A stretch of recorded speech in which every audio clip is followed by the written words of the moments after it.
Pints with Jack, Season 4, Episode 60. The Screwtape Letters. Letter 30. Under Pressure.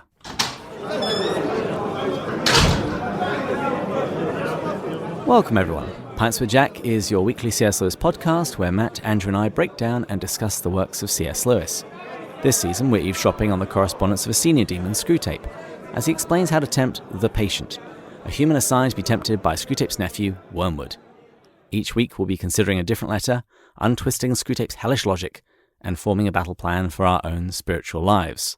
And the day that this episode is published is May 4th, Star Wars Day, and I'm joined by a guest co-host, my friend for nearly 11 years now, Richaél Lucero.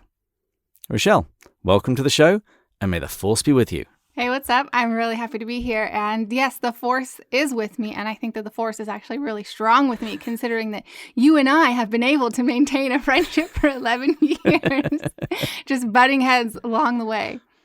Yeah, it's like in The New Hope, where Obi-Wan Kenobi says it was like thousands of voices crying out and then being silent.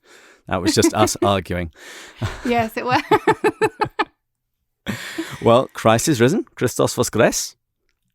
Voisinus voskres. Listeners, Indeed, he is risen. There you go. Listeners, Richaél and I go to the same Byzantine parish, and during Easter, we do these kind of back and forth exchanges in a variety of languages, English, Greek, and in this case, Church Slavonic. So before we get started, would you mind telling the listeners a little bit about yourself and your wonderfully named podcast, Clumsy Theosis? Yeah, Clumsy Theosis, it's hard for me to talk about because the way it came about, it wasn't like me having this big brainwave and then I worked out this big business plan, what I'm going to do, what it's going to be about. It just kind of fell in my lap 3 years ago when I was at Catholic Answers. And I've been doing it for myself a year and a half now. But at the time when it fell in my lap, literally, it was just someone suggested it. And I was like, yeah, I would love to do a podcast and talk about the faith.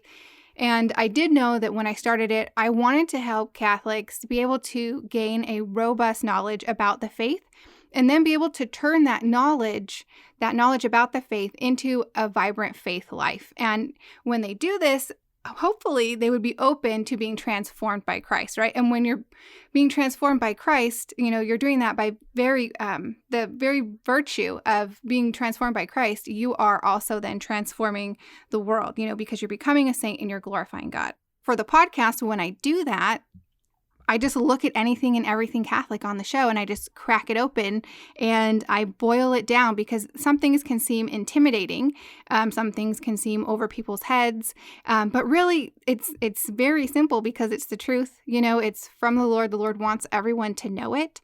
And so we look at things, all of the great Catholic thinkers, anyone who's a spiritual master, mystic, and just try to make everything practical for everyone so that not only can you have this knowledge, but then again, you can apply it to yourself and to grow and be transformed by Christ. That's what I do. And to me, it's very personal because I came back to the faith in 2010, and that was around the time that you and I met. And I had a lot of questions about the faith. So in order to get my questions answered, I decided that I would get a master's degree. So I went to Franciscan University and got a master's degree in theology. But I don't think that everyone needs to do that. I don't think everyone should have to do that. I think the faith should be so accessible to everyone. And not just to know about the faith, but to live it and to know the Lord deeply. And that's what happened to me at Franciscan. I got a academic understanding of the faith, but also a very personal understanding of God. And I wanted to help other people to be able to do that. And as for the title, I'm sure that your listeners are very familiar with the word theosis because of Matt.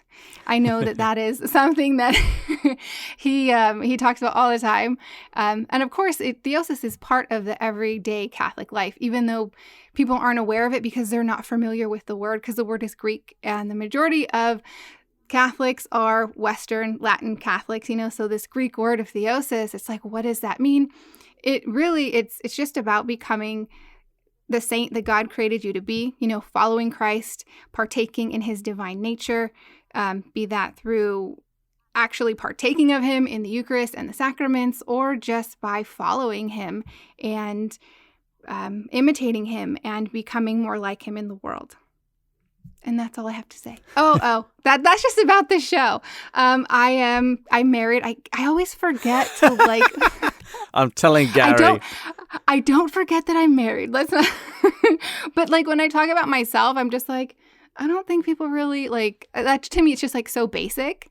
You know, it's just like, oh yeah, I am married. I have been married for 4 years, and I'm a Byzantine Catholic, and I love Jesus. And we're just gonna leave it at that. Well, you missed out the important fact that I read at your wedding, which was a great blessing for you. And I did also for us. And I did also want to highlight a series that you did recently on salvation history. And you're taking a bird's eye view of salvation history, looking through the different covenants.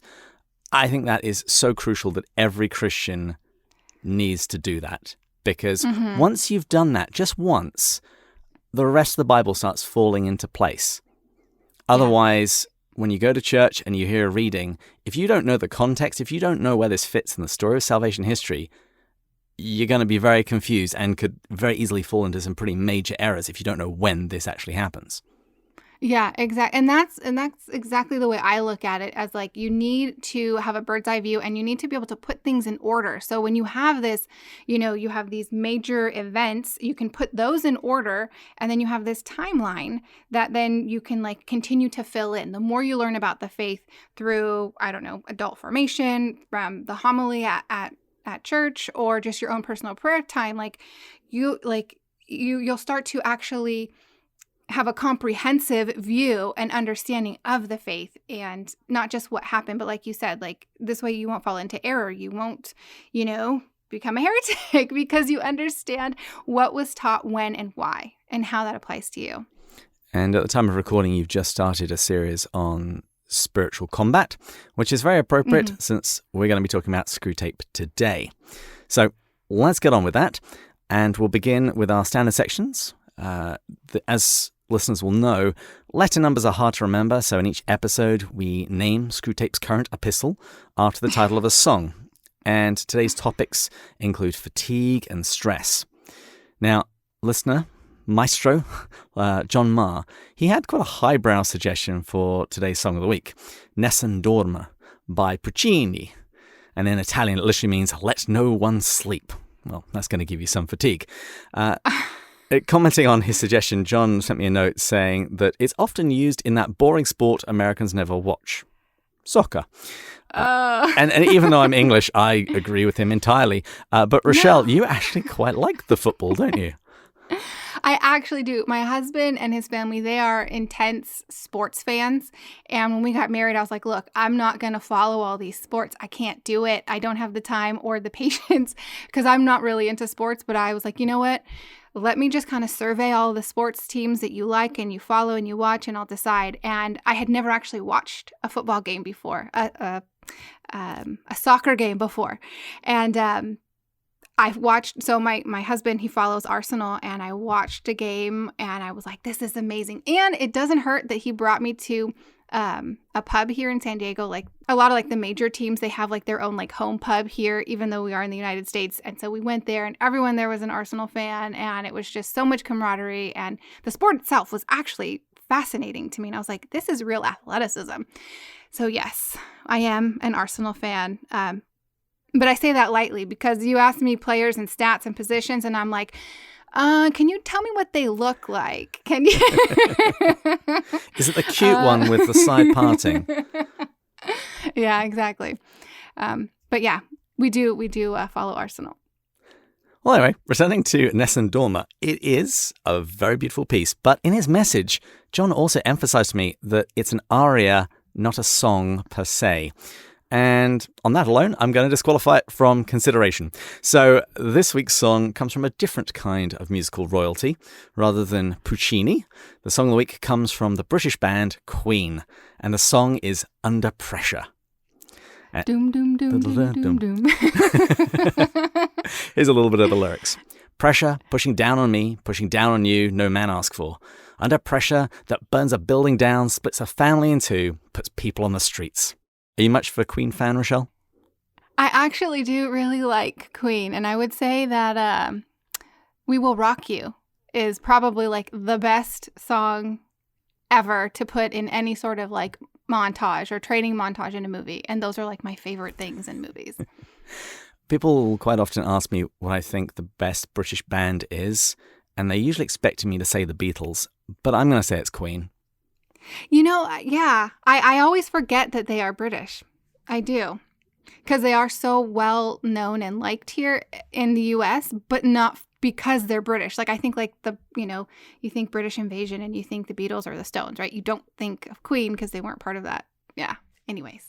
British people are popular here too, Richaél. Just ask my wife. Mm-hmm. I think she's a little partial. Okay, so that was the song of the week. The quote of the week pairs with this, and it's Screwtape's suggestion that moderate fatigue is a better soil for peevishness than absolute exhaustion. This depends partly on physical causes, but partly on something else. It is not fatigue simply as such that produces the anger, but unexpected demands on a man already tired. Good one. And the drink of the week, for me, is a local San Diego beer, Ballast Point's Passing Haze, which is an IPA. I'm usually not a fan of IPAs, but I rather like this one. It's not too hoppy. Are you drinking anything? I am actually not drinking anything alcoholic. I have here some kombucha, raspberry flavored. I was looking for something that had any sort of fermentation in my refrigerator that wasn't alcoholic, and that's what I found. And I'm actually double fisting it because I'm going to have to drink hot water to like balance out the kombucha, but yeah, that's what I got going on here. Very hipster of you. Well, since we have our drinks, let's toast a gold level Patreon supporter, and today we're toasting Justin Patton. So if you'll please raise your glass. Justin, whatever trials you encounter, whatever strain and stress you feel pressing upon you, may you always lean on the one who can sustain you through it all. Cheers. Cheers. Did you come up with that yourself? I did. Nice. Well done. Thank you. I occasionally do words. And speaking of words, let's go on to the summary, the 100-word chapter summary of letter 30. And this is our penultimate letter from Uncle Screwtape, and it was first published in The Guardian on the 21st of November, 1941. Despite being very frightened, the patient did his duty during the recent air raid, and perhaps even a bit more than his duty demanded. Needless to say, Screwtape is furious, telling his nephew to bring back food or be food himself. Screwtape says that the patient's current fatigue can be put to good use if handled correctly, by dissuading him from resolute commitment, by nurturing false hopes, and receiving all disappointments as injury. He outlines how to make the best use of future carnage by confusing the patient's language, regarding all horrors as real, but all joys and beauties as mere sentiment. Now we're going to go through this letter section by section, but before we kick that off, do you have any general thoughts about it? Yeah, I found it very interesting. We're going to see how Screwtape manipulates both extremes as well as moderation, which you don't normally see him do because he mostly operates with regard to extremes. And then there's something that's kind of subtle that I don't know if we're really going to talk about it that much, but I do want to point it out so people are aware of it, is the way that he manipulates the emotions, but also the thoughts. When it comes to like fostering false hopes, and then with regard to the meaning of real, right? So he's going to be manipulating thoughts. When most people think that, oh, your emotions can't be trusted, they're easily manipulated, but so are your thoughts. And he's going to show us exactly how that's going to happen. And I think his overall tactic here is just to like imbalance, his patient, and make him improperly ordered, which if you think about it, because, everything that is holy and true, it's properly ordered towards Christ. And so he wants to make you imbalanced and improperly ordered or disordered. I like it. Okay, well, let's work through this letter. Screwtape is not happy with his nephew, yet again, and he begins in his usual frustrated tone. I sometimes wonder whether you think you've been sent into the world for your own amusement. I gather not from your miserably inadequate report, but from that of the infernal police, that the patient's behaviour during the first air raid has been the worst possible. In the chapter summary, I said what was so terrible about the patient's behaviour, and this is it in Screwtape's own words.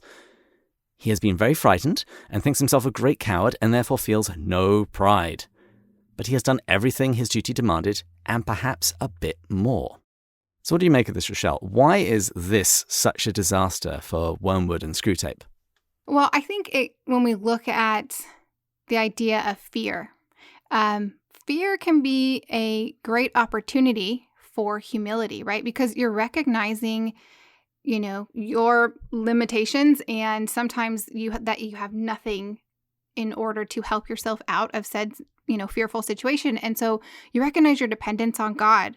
And I think when you're afraid, you're able to find peace in surrendering to God a lot more than when you're not. And you think you can handle everything, and maybe trusting God and surrendering to God is maybe more of a gamble.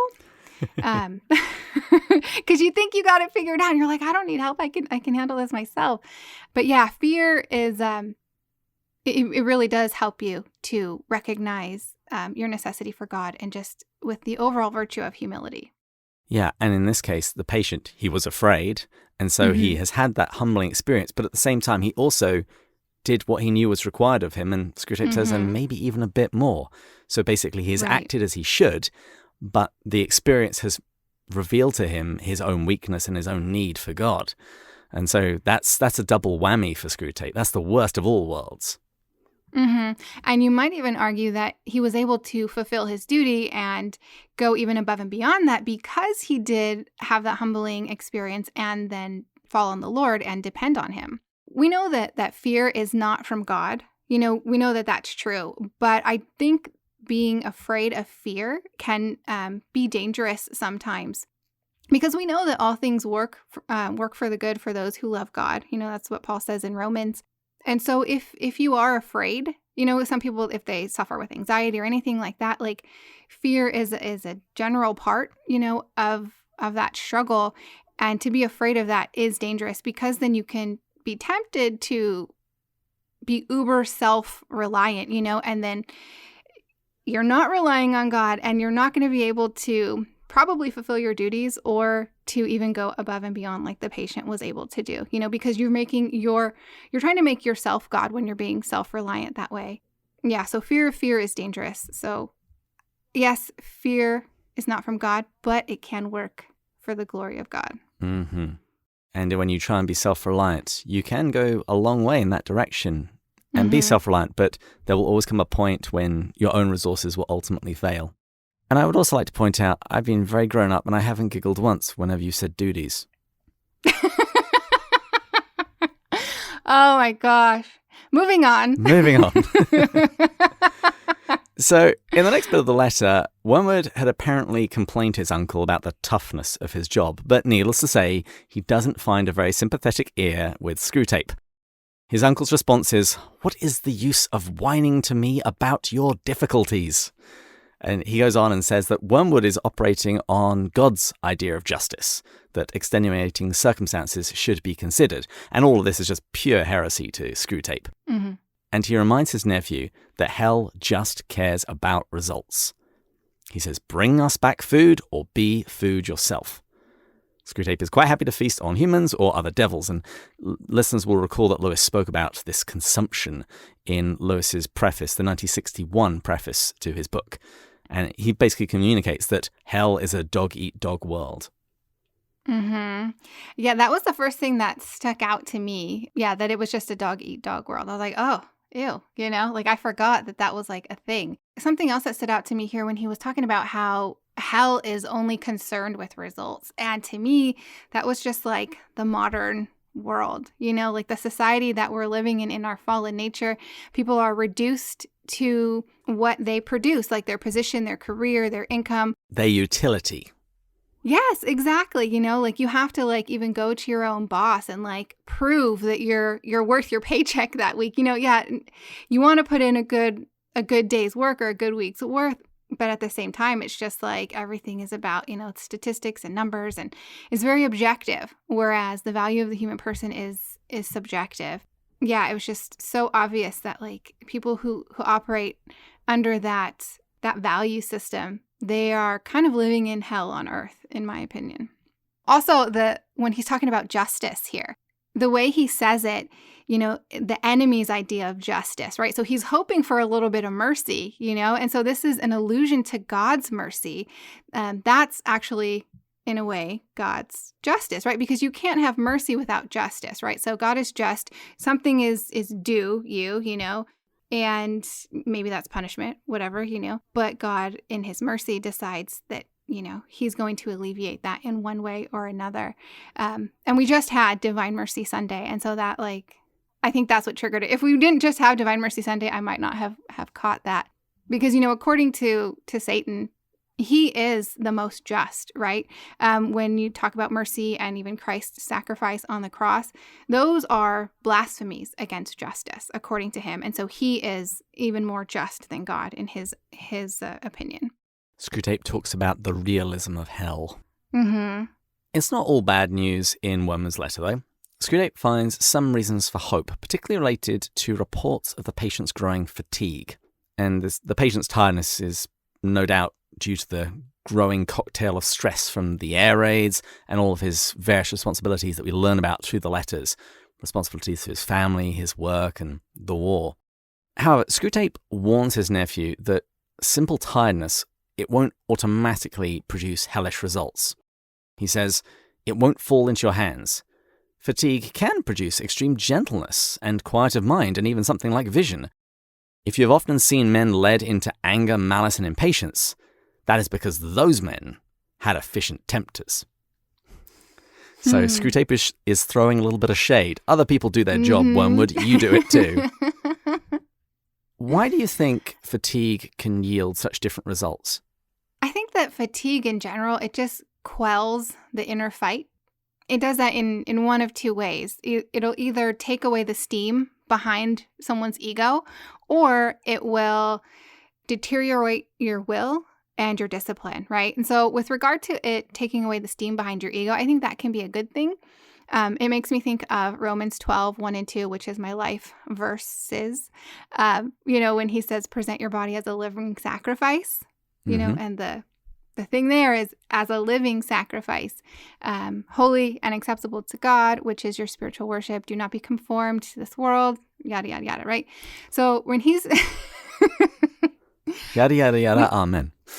Yes, we know where we're going here. But when he's talking about it being a living sacrifice, something that is living is going to be squirming, right? Versus something that's fatigued, it's going to be a little less wriggly up on that table, right? Therefore, your sacrifice is, your sacrifice of yourself is going to be easier and maybe even deeper, right? Because there's nothing in you to fight against that. I often say the real danger of a living sacrifice is it can crawl off the altar.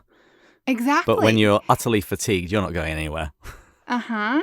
Yeah, and then you're just participating in God's will, and that, in my opinion, is just like a welcomed oasis, whereas if you had the energy to think about it and fight it, you would, it would not be a pleasurable experience, one, because you're scared and fighting, and two, because you wouldn't be in God's will, and so there's no pleasure in that. Oh, and then the second thing that I said was fatigue deteriorates your will and your discipline, right? And this mostly is going to lead us into sin, right? When Gary and I were going through our marriage prep, one thing that our priest said, Father Alex DePaulis, he did our marriage prep. One piece of advice that he gave us that was crucial, and it's I will carry it with me for the rest of my life, is the HALT rule, HALT. So don't talk about anything important. Don't engage in anything important. This was even before we were married. So it's don't be around each other. Just if you are any of these four things, if you're hungry, angry, lonely, or tired, right? Because if you, it's just not going to go well, because you're going to be fatigued. You're going to be, your guard is going to be down. You're less likely to be impatient, to be angry. In our case, since we weren't married yet, we might be more tempted to acts of inchastity, things like that. That's why in our marriage, I always keep some snacks around for the good and health of the marriage. I need to do that. If either of us are getting a little antsy, it's hey, let's eat something. I need to do that because I know I can tell when Gary's getting tired, and I'm you need to eat. It's not your bedtime, so you can't go to sleep yet, and we still got stuff today. And we have to be around each other for a couple more hours. Let's have a snack. Screwtape normally likes extremes. You mentioned that before. He likes extremes, except, of course, extreme devotion to the enemy, as he says in one letter. But interestingly, in this letter, in this particular case, Screwtape says that moderate fatigue can be more preferable. He says it's better soil for peevishness than absolute exhaustion. And that was in the quote of the week this week. Mm-hmm. Why do you think that is? What is it about moderate fatigue that's different? Because I think the fatigue is strong enough to be effective, right? To lower his defenses and lead him more towards sin, but it's not so all up in your face. It's more subtle, and so he won't notice it and correct it. You know what I mean? Mm. What do you think? Yeah, no, I think I would go with that. I mean, when we talked about the benefits that fatigue can have, how it can lead to quietness of mind, if you're only moderately tired, you don't get those benefits to the same degree. Mm-hmm. So moderate fatigue is often preferable. But then the question then comes to Screwtape, well, how do we exploit this? And he offers 3 main techniques. He says, it's not fatigue simply that produces the anger, but unexpected demands on a man already tired. This was another part of the quote of the week. He says, whatever men expect, they soon come to think they have a right to. The sense of disappointment can, with very little skill on our part, be turned into a sense of injury. Mm-hmm. What do you make of this?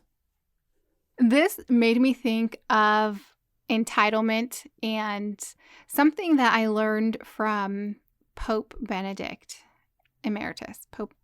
Do we say Pope Emeritus Benedict or Pope That's the one. Benedict Emeritus? Okay. Pope Emeritus. Hang on, sorry, we should probably clear that up. For non-Catholics, that means basically if you used to be something and you're not anymore, then you're emeritus. Or at least, it was basically when Pope Benedict retired from the papacy and then Pope Francis then became Pope. Pope Benedict became Pope Emeritus Benedict. Right. In my mind, I just call him Pope Benny 16. And I do that with some of the saints too, like Augustine, I call him Augie. These are just, Not Gus. Anyways. No, I should have thought about that one. But yeah, so Pope Emeritus Benedict, he talks about this concept of all as gift, right? So entitlement versus all as gift. So when he was Pope, he wrote in one of his encyclicals about entitlement. And so I pulled out a few quotes here, so if you don't mind. This is what he says with regard to entitlement. He says, modern man is wrongly convinced that he is the sole author of himself, his life, and society. This is a presumption that follows from being selfishly closed in on himself. And it is a consequence to express it in faith terms of original sin. So the point here is he's talking about being closed in on yourself, and this is linked with entitlement. And it ties in very neatly with what we talked about in season 2 when we're doing the Great Divorce, and I kept talking about incurvatus in se, the idea of a soul turned in on itself. When it does that, all it's going to do is die. Right. And St. Augustine, he says with regard to original sin, he says that sin is being turned in on oneself, right? Mm-hmm. So before Pope Emeritus Benedict was Pope, he was known as Cardinal Ratzinger. And he wrote about this concept, all as gift. And he says, the Pharisee does not really look at God at all, but only at himself. He does not really need God because he does everything right by himself. The tax collector, by contrast, sees himself in the light of God.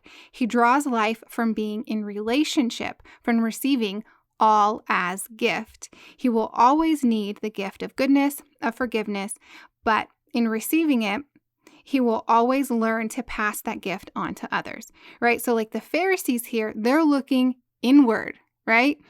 It's very similar to this thing that we're talking about, just a minute ago, being closed in on yourself. St. Augustine says looking inward is from original sin, right? And the tax collector, on the other hand, he's looking upward, right? He's not looking inward, he's looking upward at God. And it kind of reminds me, have you ever read this book? It's called The Sacrament of the Present Moment. Sometimes it's called Abandonment to Divine Providence. No, but Kevin keeps telling me I need to read it. Yeah, you should. It's very small. And it's basically just about total reliance on God and how every moment is a sacrament. Every moment points you towards God, points you upward. And so if you're totally reliant in all things at all times, you will spiritually grow, right? So that's what it reminds me of, the sacrament of the present moment. It's much deeper. If you haven't read it, read it. Okay. So what you're saying is that if we approach life with this mindset, with receiving everything as gift, with a spirit of gratitude, then we don't fall into what Screwtape is wanting to happen here. Because he says what men expect, they think that they've got a right to it, and then when they don't get it, they conceive that disappointment as injury.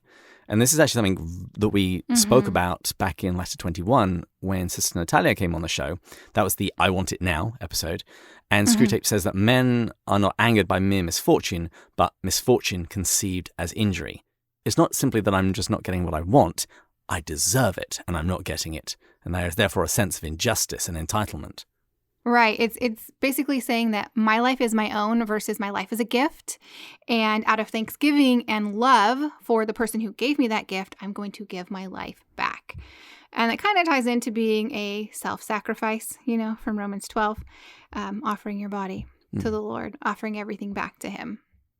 And then all of this is then catalyzed. It's made even worse. It's made more powerful when put in terms of tiredness.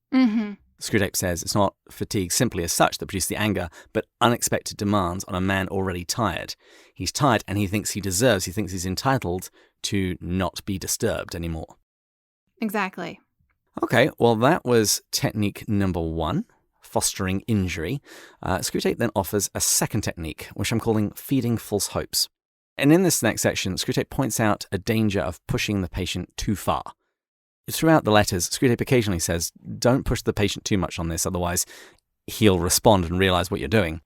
But in this case, Screwtape says that if the patient thinks that the difficult situation is irremediable, basically that it can't be fixed, that this is something he's just going to have to endure, that he's given up any hope of relief, and he's just living moment to moment, asking for grace in the moment just to get through the next few minutes. Screwtape says that is really dangerous soil, because it produces the kind of humility and gentleness that we said before fatigue can actually produce. When you've pretty much given up, when you know you have to rely on God, that's a danger zone for Screwtape. And it's because of that, he says, to produce the best results from the patient's fatigue, therefore, you must feed him with false hopes. And this is kind of tough because when we think of hope, we think of that something good. This is something that God gives us. Right, one of the virtues. But this isn't what Screwtape wants. He wants false hopes. And he says that to achieve this, his nephew has to feed the patient with comforting thoughts of home, suggesting that there'll be a break in the air raids, that it'll all soon be over. And he says that men usually feel that a strain could have been endured no longer at the very moment when it is ending or when they think it is ending. So by basically giving him false hopes, he's giving him false promises as to what he can expect. Do you think this is true, or am I just being a bit negative? You're asking the wrong person about that. I'm a pessimist to the core. If I didn't have Jesus in my life, oh my gosh, what would I do? Well, first thing I want to make a note here that this is what I was talking about early on, where he's talking about the manipulation of his thoughts, right? Because he's talking about plausible reasons and, you want to comfort him with the thoughts, right? It's not just about emotion. Yeah. So both your thoughts and your emotions are able to be manipulated. One is not superior in that way. But are you being negative? I don't know. I think this is the daily struggle. I think that being present in the every moment, even those hard fatigue moments, and conquering what's in front of us, being dependent on God, that's our daily struggle. And it is just that. It is a struggle. Let's not sugarcoat it. That's what it means to be disciplined, right? To be a disciple is to be disciplined, right? You're going to act like the one who you're following. And in order to do that, you need to discipline yourself and push yourself with God's grace, obviously. And it reminds me of what Paul says in his letter to the Hebrews when he says, let us run with perseverance the race that is set before us. And run to win. You're not going for simply a participation medal. No, I'm running to win. Exactly. And the way that you do that, he says, looking to Jesus, the pioneer and perfecter of our faith, right? So you want to follow that, that person who is perfection. But yeah, I think that's the ideal of the Christian life. This is what separates the saints from the not saints, you know what I mean? And theosis, it's the participation in the divine life of God. Yes, that's his glory, but let's not also forget his suffering. Like Christ suffered and then he was glorified, right? So we too must also be prepared for that. I think that's a really important point there. And it's one that can be very easily overlooked by some bad theology. And the bad theology basically says Jesus suffered so I don't have to. Jesus did this so I don't. No, Jesus did this so that we would then imitate him and we would be empowered to walk in his footsteps and to follow after him. That, as St. Augustine would say, what the head does, so does the body. That Christ did the will of the Father and he suffered and was glorified, and we are called to do likewise. Right. And I think it's crazy that theology like that exists, especially when in Scripture, in 1 Peter chapter 4, he says, but rejoicing insofar as you share in Christ's suffering, that you may also rejoice and be glad when his glory is revealed, right? So, and his glory is also revealed in you once you've, suffered and shared in his suffering as well as his glory. When we talk about what Christ suffered, there's that wonderful line in Scripture where it says he set his face like flint towards Jerusalem. Yes. Jesus knew what he was walking towards, but he was resolute in what he was going to do. And I think that nicely then ties into technique number 3 for Screwtape, avoiding total commitment. Because the thing that was really bad about those false hopes is what you are subtly saying is, it'll be over soon and then I won't have to endure, rather than saying, I'm going to endure this whatever comes, however long this lasts. It's only when all of my strength gives out that I'm giving up, but no, I'm in this for the long run. And Screwtape says that kind of attitude, the idea that I'm committing to this regardless, he says you've got to stop him from doing that. He writes, whatever he says, let his inner resolution be not to bear whatever comes to him, but to bear it for a reasonable period. And let the reasonable period be shorter than the trial is likely to last. That's where those false hopes come in. It need not be much shorter. In attacks on patience, chastity, and fortitude, the fun is to make the man yield just when, had he but known it, relief was almost in sight. And when I read this, it put me in mind of the Navy SEAL training. You've probably seen the videos where they're on a beach and they're holding logs above their head and running on the sand. And they're invited to quit whenever. There's a bell they can go over and ring. Right. Constantly. I've heard some interviews from the guys that do the training, and they say, we can see somebody's about to quit. It's just a matter of when. It's not long. They're nearly there. And he says, as soon as that person's gone over and ring the bell, it's like, okay, we'll wrap it up. Okay, so you're not going to be a SEAL anymore. The rest of you, go change, go rest. And they go, what? If I knew we were going to be ending then I'd have lasted a little bit longer. And that's the delight of Screwtape. Seeing that people, promising people, hey, it's going to be over soon. And then when that doesn't happen, they quit. And then you can stop the temptation. Oh, see, I didn't think of it that way. When I read this, I thought of God's testing. And God does test us, right? Because we are disciples. We're being, disciplined. We're disciplining ourselves according to him and his measure. And, or he's disciplining us, however you want to look at it. And then that testing made me think of Star Wars and the Kobayashi Maru. That's test Star Trek. Get it right. Oh my gosh. Get it right, Richaél. It's in my notes. It's so funny. I do that all the time. I call everything Star Wars, but I know it's Star Trek. Hey, if I can remember the name of the Kobayashi Maru test, I think I know what I'm watching. Well, for people who aren't familiar with either Star Wars or Star Trek, what is the Kobayashi Maru? It's the kind of like their test. It's like a simulation, right? In which they're basically supposed to fail. And they're just supposed to come to terms with the fact that they are going to fail the mission, right? It's a no-win scenario.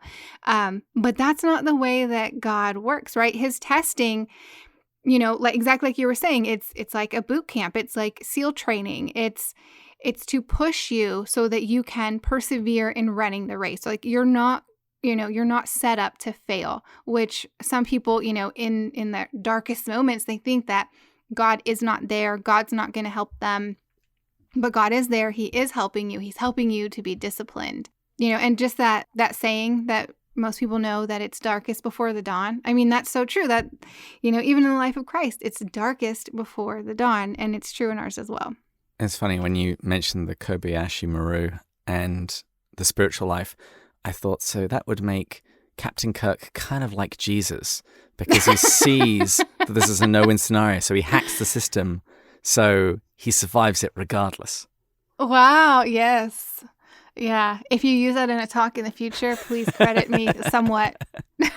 I will, and when the Inquisition comes and asks me about it, it's like Richaél told me to say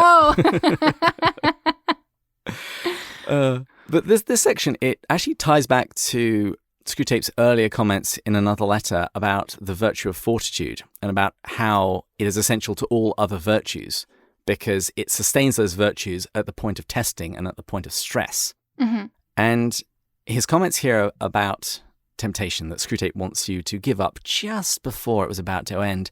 There's a parallel passage in Mere Christianity, which was written comparatively the same time. Lewis writes, "A silly idea is current that good people do not know what temptation means. That is an obvious lie. Only those who try to resist temptation know how strong it is. A man who gives in to temptation after 5 minutes simply does not know what it would have been like an hour later. That is why bad people, in one sense, know very little about badness.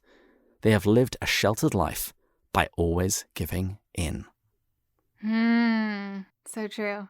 And again, there we get Lewis throwing some shade. Oh my gosh. Before we leave the topic of fatigue, I think we should talk about rest. I mean, I know that's not part of, of the dialogue in the letter, but I mean, the opposite of fatigue is rest, right? And we're called to rest in the Lord. And I think that that's not necessarily something that has to be done solely on the Sabbath, right? Like we were created for the Sabbath, to rest on the Sabbath, to spend time with the Lord on the Sabbath. But spending time with the Lord on the Sabbath, that's exactly what you do when you surrender in those difficult moments, right? Like you're there with the Lord. He is present with you. You are resting in Him, even in those difficult moments. And when we are fatigued and we're pushing on and we're pushing ourselves, we're doing that because we know that there's more stuff to be done. And so we're trying to do it ourselves. Whereas if we were to rest in the Lord, the true fruit of rest is productivity. You might have heard this story about Saint Mother Teresa, what she would do with her sisters. And like if they had like an extremely busy day or a lot of demands on them for that day, she would have them do an extra hour or two of adoration, right? Like rest in the Lord, depend on Him, give Him your physical time in the day, and you're going to be able to get so much more done, right? So you have more to do. You would think, oh, I need to get to work immediately, right? But that was not her understanding, right? And her understanding is actually the correct understanding. I mean, she's a saint after all, but you rest in the Lord when you have that time to rest in Him, on the Sabbath, during your prayer time, all of that. But also in your suffering, that is time of prayer. Also in your, your day, your work, your struggle, everything can be offered as prayer. And when you look at it that way, you can rest in the Lord in those moments. In the letter, Screwtape then gives a brief aside, offering some guidance as to what to do if the patient meets his girlfriend while he's in this exhausted state. And Screwtape says to make full use of the fact that up to a certain point, fatigue makes women talk more and men talk less. Much secret resentment, even between lovers, can be raised from this. And I'm really pleased that I have a lady alongside me on this episode. Otherwise. Do you think that generalization is fair? You know what? I don't like it when men and women are pit against each other. But I have to say that I agree. As much as I hate to agree because of the situation, I do. In my personal experience, I know for myself, like I'm not usually a big talker. But when I am tired, my filter is gone and I just say anything and everything that's on my mind.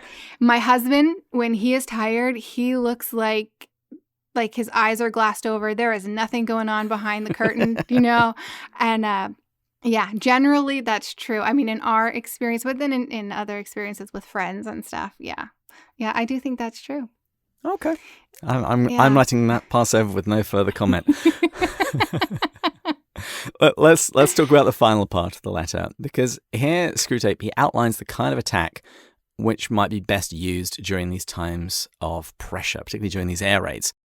He says that due to Wormwood's previous failures, the death and destruction that the patient is going to encounter, it's not really going to do much to attack his faith intellectually at this point. But Screwtape says that it can be used to work on his emotions. Screwtape writes, "It turns on making him feel, when he first sees human remains plastered on a wall, that this is what the world is really like, and that all his religion has been a fancy." As usual, Screwtape wants the patient to be confused and not to think clearly. And in this case, Screwtape doesn't want him to think clearly about the meaning of the word real. He wants it to mean different things depending upon the context. If the patient is having a great spiritual experience, Screwtape wants him to say that what really happened was that he just heard some music in a lighted building. Here, he's talking about just the real means the bare physical facts, separated from the other elements in the experience that the man actually had.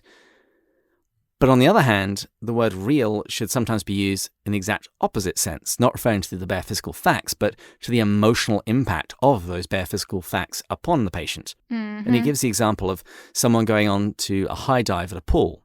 When he gets to the top board and looks over the edge, he'll know what it's really like. Now, in this situation, no new facts have been introduced. The patient knew everything about this beforehand. He knew how tall it was and that it would be very high up. All that's different is that by standing on that high dive, you get to experience that directly along with all the accompanying feelings that go with it. In one of our videos back in the early days of the podcast, I spoke about skydiving. And when I got to the door, I knew an awful lot of facts about skydiving, but those went right out the window when I was staring down at the ground. And in this section, Screwtape says that Wormwood's job is to keep the patient bouncing between these two different meanings of the word real, sometimes meaning just the raw facts, other times meaning the emotional response. What do you think this achieves? I think he gives the word real this emotional value. And when you give something an emotional value, it makes it flexible, right? Even when he's talking about, the physical war and the human remains, he's focusing on the patient's emotional responses to those horrors that he's experiencing. And, when it has an emotional value, that flexibility means that it's personal, therefore it's subjective, and you can dismiss it, right? Because it's just someone's experience, right? That doesn't mean it's real or it's true. Yeah, I think that's right. And Screwtape wraps up this section and the whole letter by offering the general rule for applying this technique. He says that in all experiences which can make them happier or better, only the physical facts are real, while the spiritual elements are subjective. Whereas in all the experiences which can discourage or corrupt them, the spiritual elements are the main reality, and to ignore them is to be an escapist. Yeah, this right here had me I had to read this over and over. And so I think we should take a moment and explain it because there's so much here. That's why I read it. I'm like, okay, wait, I got the point, but I feel like there's something else. So there's a couple things going on here. When he's talking about things that are happy, that make you happy and make you better, that's going to be the result of the world itself, right? That's what he means when he says physical. So the world and yourself, you make yourself better and happy, right? It's not God. I think it's more about his reception of what is happening. So later he talks about, if we're talking about birth, well, the blood and the pain, those are real. And the rejoicing at a new life coming into the world, that's just a mere subjective point of view. Death and hatred, those things are real. But the love that you feel for your husband, well, that's all about sex or personal gain. Wars and poverty, they're horrible. Peace and plenty, those are just sentiments.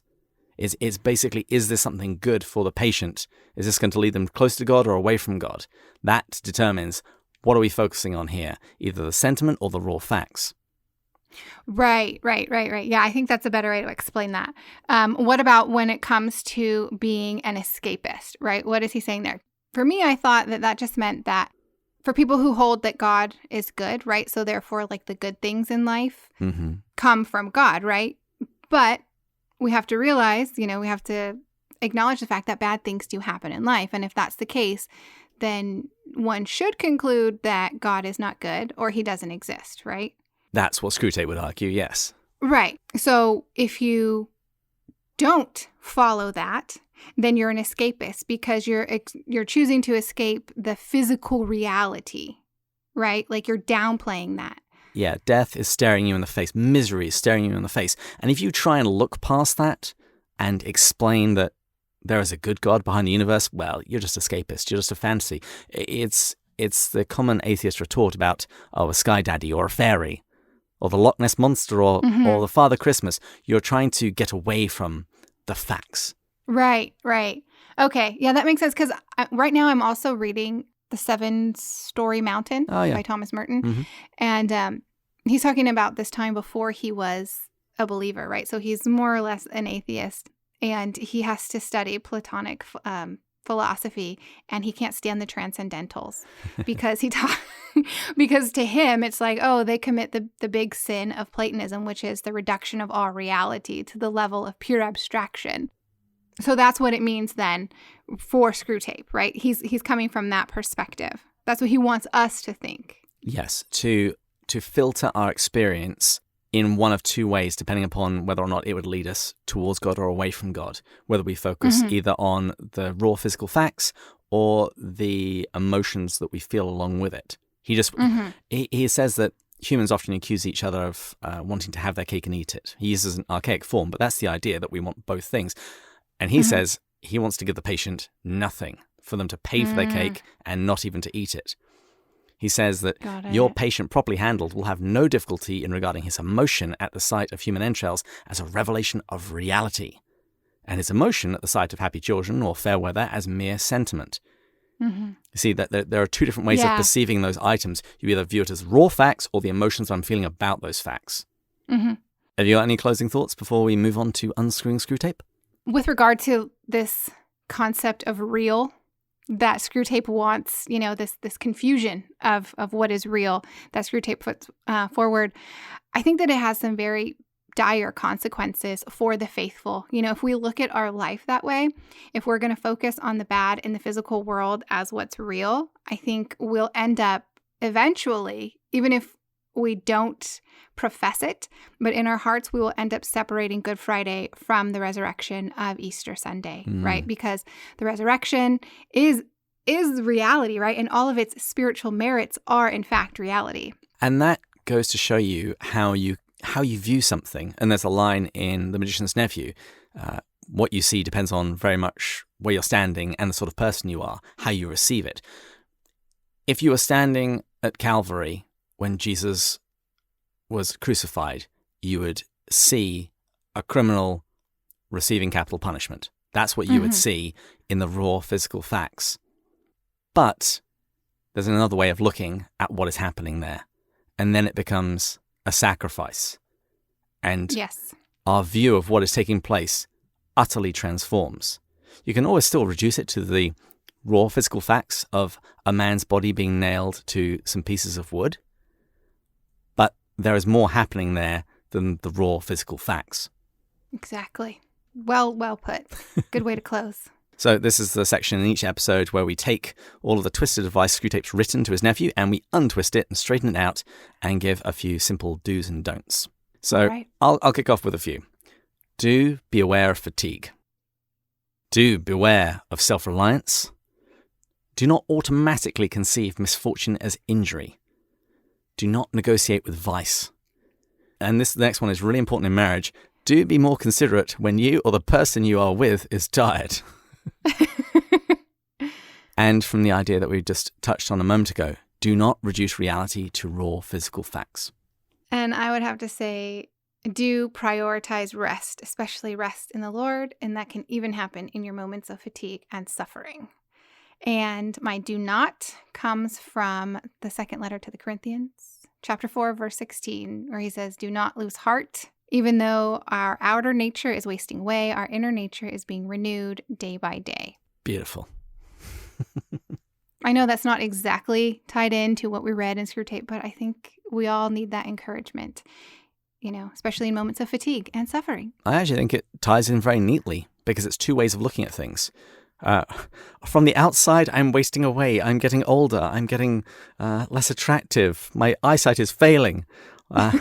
That's one way of looking at what's happening to me. But looking at with the eyes of faith and sometimes a little bit of self-delusion, my inner nature is being renewed day by day. Day by day. I am just becoming holier. Before we wrap up, where can people go to find out more about you? And can you tell them what sort of things they're going to hear on your podcast? The best place is to hit up the website, clumsytheosis.net. There you're going to find links to all of my social accounts and ways that you can listen to the show, and even opportunities for you to be able to sign up for my weekly email, which sends the episodes directly to you. And David mentioned earlier on in this episode that I just wrapped up a series on salvation history, which talks about the 6 key figures throughout salvation history, starting from Adam and ending with Jesus and the Eucharist, and the point of it all, and what we need to learn from it, and all of the covenants and how that affects us today. And I'm currently in the middle of a series on spiritual warfare with an emphasis on the armor of God from Ephesians 6. So anything and everything related to the faith, so scripture, theology, sacraments, doctrine, prayer, anything that we can talk about that will help us to grow in our understanding of the faith, and in order for us to make it personal, make it our own, and actually practically use the knowledge about the faith so that we can have a vibrant faith life, become saints, be transformed by Christ, and transform the world. So go to clumsytheosis.net.